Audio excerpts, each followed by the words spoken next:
On Sunday, thousands of demonstrators gathered in central Paris and formed a human chain along the route of a long-planned protest march.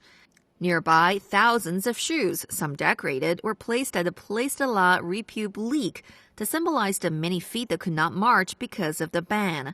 But violence quickly erupted between French riot police and a group of several hundred at the square. Police fired tear gas to disperse protesters, throwing projectiles. Over 200 people were arrested. Meanwhile, similar protests were also held around the world to draw attention to climate issues. Tens of thousands of people packed the streets of the Spanish capital city of Madrid at lunchtime on Sunday. The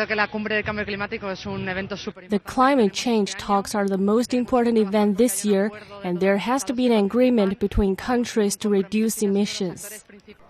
The year 2015 had seen Spain suffer the warmest average temperature since records began, with the average temperature in July over 2 degrees centigrade above the norm. In Canada, 70 groups from across the Vancouver region, led by Indigenous groups, faith leaders, students, and various community organizations, marched in downtown Vancouver on Sunday afternoon. So it's a really critical moment in human history where we're facing climate change, and there's very little being done by policymakers about that, especially in Canada. And so we're demanding that the Canadian government actually makes realistic policy and brings their best to the upcoming global talks. Oh, I'm so glad to see the young people.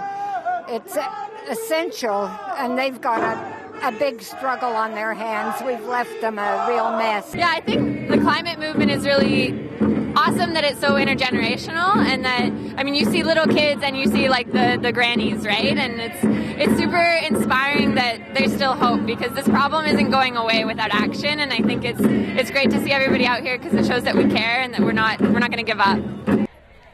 Meanwhile, thousands of Canberrans gathered in front of the Parliament House on Sunday to participate in a People's Climate March, chanting, "We want climate justice and we want it now," and holding banners.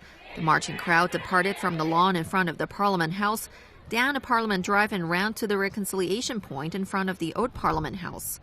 The rally attracted a wide range of groups, from Labour and the Green supporters, the Firemen's Union, beekeepers to Great Barrier Reef advocates and animal rights activists. Reports say over 570,000 people have marched in 175 countries across the world.